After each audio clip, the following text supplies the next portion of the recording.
নমস্কার আমার প্রিয় ছাত্রছাত্রীরা, তোমরা সকলে কেমন আছো? আশা করছি তোমরা সকলে ভালো আছো। আজকে ক্লাস 10-এর ত্রিকোণমিতির অঙ্ক করব। কি বলা আছে দেখো, সেক x² - 6x + 70 ডিগ্রি সমান কোসেক 50 ডিগ্রি - 5x হলে x এর মান কত? অঙ্কটা করতে গেলে যে সূত্রটা জানার দরকার হবে সেটা প্রথমে আমি বলে নিই। এই অঙ্কটা পূরক কোণ অধ্যায়ের অঙ্ক। যে সূত্রের প্রয়োজন হবে সেটাকে আমি জানার বিষয় হিসেবে লিখছি। অঙ্কটা কিন্তু দুরকমভাবে করা যাবে, তো জানার বিষয়টাকে তোমরা অবশ্যই একটু নোট করে রাখতে পারো। পূরক কোণ অধ্যায়ে মোট 6টা সূত্র আছে। সেখান থেকে সেক আর কোসেকের যে সূত্র সেটা আমরা এখানে প্রয়োগ করব। সেক থেকে কোসেকে কনভার্ট করা যায়, আবার কোসেক থেকে সেকে কনভার্ট করা যায়। আমি যদি সেকটাকে পরিবর্তন করতে চাই তাহলে সেক থিটা সমান আমি লিখতে পারি কোসেক 90 ডিগ্রি মাইনাস থিটা, এবং যদি আমি কোসেকটাকে পরিবর্তন করতে চাই তাহলে আমরা কোসেক থিটাকে লিখব কোসেক থিটা সমান সেক 90 ডিগ্রি মাইনাস থিটা। আমি দুরকমভাবে অঙ্কটা দেখাবো, তোমাদের যেটা সুবিধাজনক মনে হবে তোমরা সেটা সেভাবে করবে।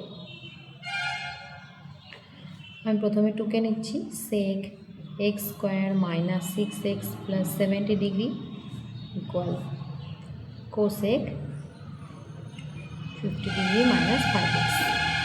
আমি প্রথমে সেকটাকে পরিবর্তন করছি, তাহলে সেক থেকে আমরা লিখব cosec 90 degree minus theta. Theta বলতে এখানে এই অংশটা হবে, তাহলে লিখছি cosec 90 degree minus x² - 6x + 70 degree সমান কোসেক 50 ডিগ্রি - 5x। দেখো দুদিকে একই কোণানুপাত এসছে কোসেক, তাহলে আমি এটাকে বাদ দিয়ে লিখছি শুধু কোণগুলো। 90 ডিগ্রি মাইনাস x² মাইনাস মাইনাসে প্লাস 6x প্লাস মাইনাসে মাইনাস 70 ডিগ্রি সমান 50 ডিগ্রি - 5x, বা minus x² plus 6x plus 20 degree, সবগুলোকে বাম দিকে নিয়ে আসছি, minus 50 degree plus 5x equal 0,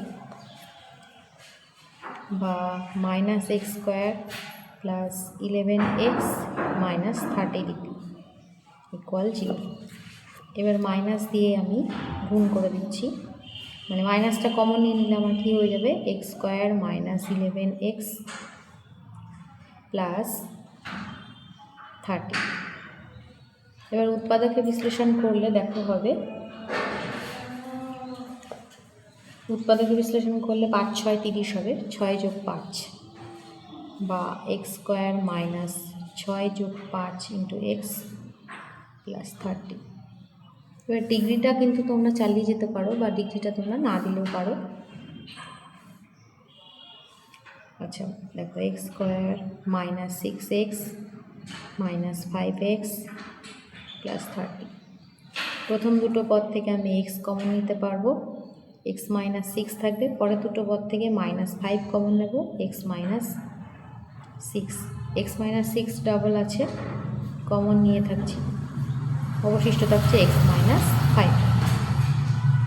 তাহলে আমরা একবার পাচ্ছি x - 6 = 0, আরেকবার x - 5 = 0। তাহলে x এর মান হচ্ছে 6 অথবা x এর মান হচ্ছে 5।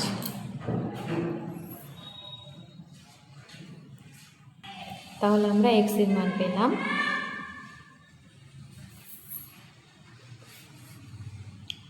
6 ডিগ্রি অথবা 5 ডিগ্রি। ঠিক একই রকমভাবে তোমরা কিন্তু দ্বিতীয় সূত্রটা প্রয়োগ করেও করতে পারো। অর্থাৎ এই যে এখানে কোসেক আছে, কোসেকটাকে সেক করে দিই। আমি দেখিয়ে দিচ্ছি তোমাদের, দেখো কি আছে, সেক x² - 6x প্লাস 70 ডিগ্রি সমান কোসেক 50 ডিগ্রি - 5x,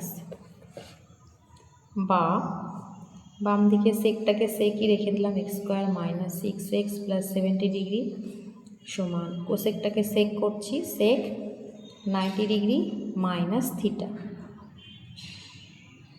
তাহলে এবার দেখো দুই দিকেই কিন্তু কোণ অনুপাত একই চলে আসলো, সেকটা বাদ চলে যাবে। তাহলে থাকছে 90 degree minus 50 degree plus 5x। সব পদগুলোকে আমি বাম দিকে নিয়ে আসবো। X square minus x x plus 70 degree সমান 40 ডিগ্রি প্লাস 5x, বা x square minus 6x plus 70 degree minus 40 degree minus 5x equal 0। তাহলে আমরা পাচ্ছি x square minus 11x plus 30 equal 0। আমি আর করছি না, দেখো এই পোর্শনটা কিন্তু আমাদের এইটার মতো চলে আসলো। এরপরে তোমরা এখান থেকে মিডিল টার্মটা করে নেবে। তো দেখো এই অঙ্কটাই কিন্তু আমরা দুরকম সূত্র ব্যবহার করে দুরকমভাবে করতে পারছি। তো এই রকম বহু অঙ্ক কিন্তু ত্রিকোণমিতির ক্ষেত্রে একটা অঙ্ক দুরকমভাবে করা যায়, বা কোনো কোনো অঙ্ক 3 রকমভাবেও করা যায়। তো তোমরা চেষ্টা করবে শিখে নিতে, তারপরে তোমাদের যেটা সুবিধা মনে হবে তোমরা সেইভাবে করবে। ক্লাসটি কেমন লাগলো অবশ্যই কিন্তু কমেন্ট করে জানিও। যদি ভালো লেগে থাকে অবশ্যই লাইক, শেয়ার ও কমেন্ট করতে ভুলো না।